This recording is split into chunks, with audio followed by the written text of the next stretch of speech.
Robin Hood Radio presents Stage Right or Not with Michele Willens. Michele is a longtime journalist and herself is a published playwright of several theatrical works. She's a frequent contributor to the Huffington Post, Daily Beast, and the Atlantic websites. Another show.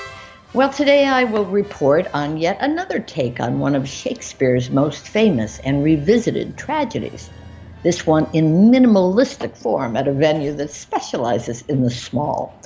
I'll also share the good news about a pair of new books which celebrate two of Broadway's late and great names.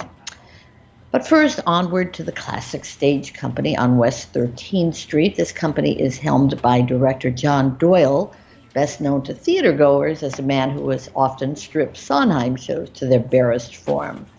The last one of those that I saw here was Pacific Overtures, which I liked a lot. Doyle's overall report card at CSC has been mixed. The most recent production I saw, The Cradle Will Rock, was a disappointment. Though one of my favorites was last season's reimagining of Carmen Jones.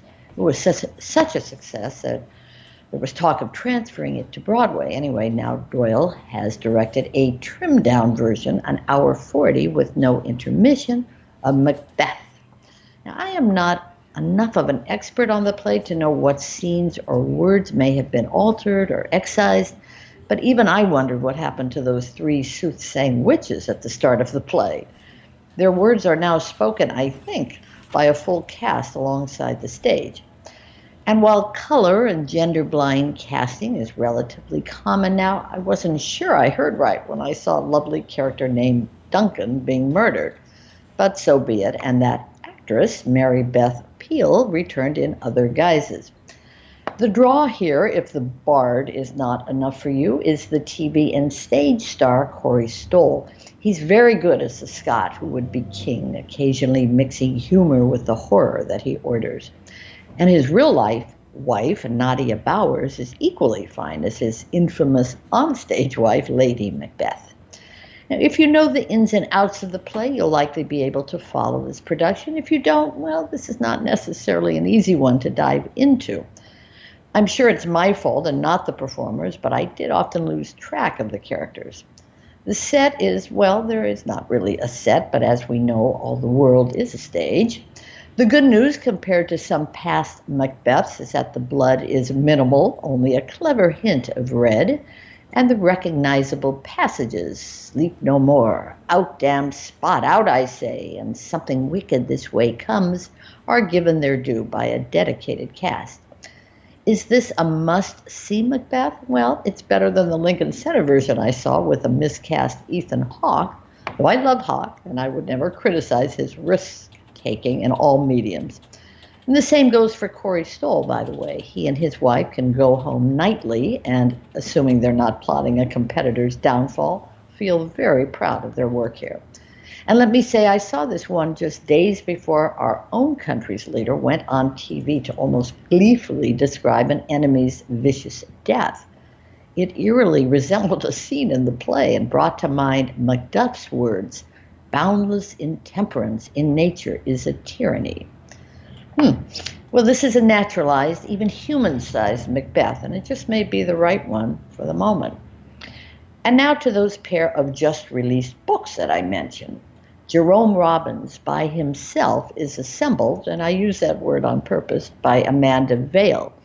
The other is a biography called Still Here, The Madcap, Nervy, and Singular Life of Elaine Stritch, written by New York Times writer Alexandra Jacobs.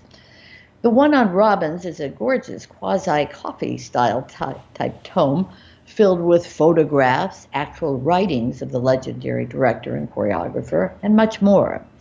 It is, in fact, considered an unfinished memoir.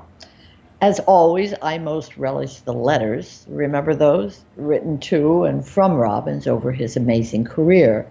One example to Stephen Sondheim included these words: "Dear Steve, I just got back from London and Paris and found your letter, which was upsetting to me. I said in a general way you never seemed happy about West Side Story, and that at the Dramatists Guild Symposium there were some edges and bitching about it between you and Lenny." Well, Lenny, of course, would be Leonard Bernstein. Now, that's just a small excerpt from a larger correspondence. And there are many, many more of those which take you inside the heads, the hurts, and the vulnerabilities of some of the most important figures in the world of theater. To Irving Berlin, Robbins once wrote, "It was good to talk to you, especially to hear the exciting news of some new songs you're working on. Anytime you're ready, let me know."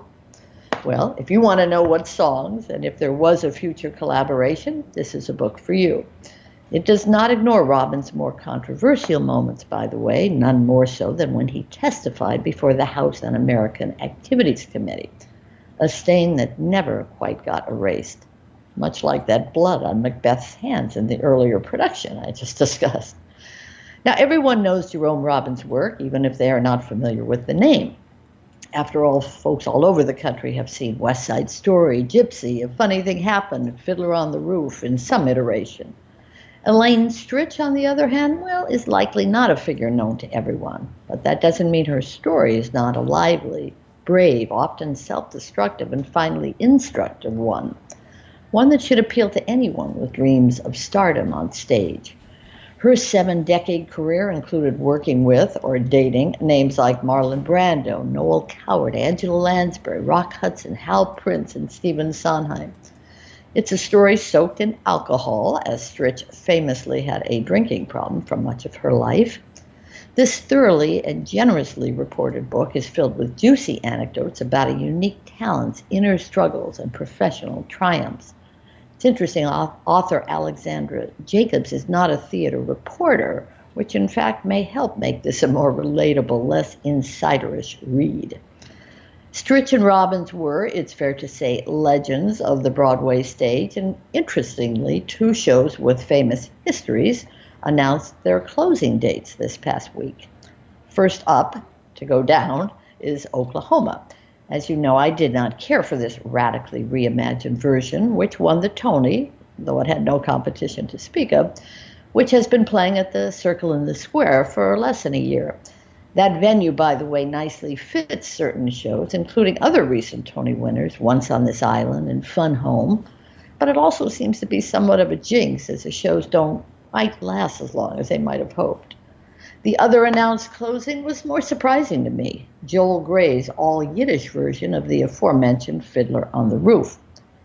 But that one had a very nice run in 2 very different venues, so Mazel tov to all those who participated, and Jill, by January there will be at least 2 empty theaters open for business. Which answered the question from last week. Yeah. So what happened with Fiddler? I don't know. It's very interesting. I walked by there. I think I mentioned this a couple of weeks ago because I was going to a theater next door to where it was playing, off Broadway in the end. And there was a line like around the block. And I said, "Gee, what are you waiting for?" And they said, "Oh, Fiddler." And I said, "Oh, yes, of course." So I was surprised when, like, a few weeks later, I read that it's closing. I think, frankly, kind of everybody who wanted to see it probably had seen it. It played way, way downtown at a Jewish museum, a beautiful venue for quite a while, did beautifully. Then they moved it to this off-Broadway. And it was there, a good number of months. And I don't know, at some point you sort of think, I guess everybody who was interested in that had seen it. You might say the same about Oklahoma or one of Fun Home. I don't know, that they appeal to specific audiences. A Tony Award help certain shows. Fiddler, maybe just a lot of people felt they'd already seen it over the years in some form, and I don't know how many people are interested in seeing one in Yiddish, even though they're beautiful subtitles, of course. I don't know, but I don't know the answer to that. But I think they'd have to consider that a success. And And by the way, it may be traveling. It may go on the road. So we'll find out. And I guess the other thing that I want... all right, so that brings me to the other question of last week. How long does it take to get the shows in? But I guess you can start preparing for that now. Oh, yeah. Well, they have time. Right. Fiddler was in a small, off-Broadway. And Fiddler closes, January 5th in Oklahoma, the 19th or something like that? That's right. Yeah. They're both in January. So there's plenty of time. And, as we said last week, you go to any rehearsal hall right now in Times Square, and there will be... They'll be lining up, right? lining up and preparing. Okay, we may be next, guys. Get ready, be ready, and then it's pretty easy, that transfer. You'd be surprised. All right. So what are you? I always ask this, but we've got a couple minutes. Anything that you are particularly looking forward to? Well, I have a couple this week. I'm seeing a new play by Teresa Rebeck, who writes a new play, I think, every 3 days. And this one is called Seared, which is about cooking. And apparently they do a lot of cooking on stage, so I'll be seeing that this week. I'm kind of looking forward. I always look forward to her work. What else am I seeing? Well, Inheritance is the big show coming up in November. That officially opens. I have a couple smaller ones. What are the other big ones besides Inheritance? I just wanted to, okay. That's the one I'm most, everybody is, even though we just can't imagine what this play that won so many awards in England, and yet it's about the AIDS crisis. It's in 2 large parts. Sounds very Tony Kushner-ish. By the way, there's a Tony Kushner play opening at the Public Theater, so I always look forward to his work. I don't believe it's a new one. I think it might be an old one redone. I have to check on that. But I would say the big new one. And, there's some musicals. Tina Turner. I'm hearing good things about that, and I think I'll probably move on that one shortly. I think that opens next month as well. Jagged Little Pill. You got the jukeboxes are coming. I'm looking forward to the Tina Turner because I've had an eye on that actress ever since I saw her in another show in a supporting role, and I thought she was going to go somewhere. So this will be a big part for her. And I just more of a technical question than anything else. Do you go both for previews and then once it is once the show is opened, or does it depend? I try not to. I've done it a few times when I was really curious, when a show was so long and seemed like it needed a lot of editing, and I had seen a preview, and I knew I had to go back and see it because they don't want any press people to review a show before it's open, and I totally get that and agree with it. But there's some that you're just so interested in about, when you hear it's a very long play, will it be edited later? So a couple times I've done that, and usually I find that there's not much editing. By the way, the show that I talked about a few weeks ago, Soft Power, which is doing well, by the way, at the Public, I had not seen an early one, but other people I know had. They'd even seen a version in Los Angeles and went to see it again, hoping that it had been trimmed quite a bit. And most of them say it really hasn't. Maybe a little. Oh, yeah, it was 15 minutes longer. But maybe it didn't feel that way, which is never a good sign. But anyway, I saw a really interesting play yesterday, but I can't talk about it till next week. It was not a preview, by the way, but it doesn't open officially. And it's a one-woman show with a really lovely actress who people will recognize. But a tiny, tiny venue and a tiny, tiny show. So I'll try to do a tiny, tiny review. Stage Right or Not with Michele Willens, produced in the studios of Robin Hood Radio, robinhoodradio.com.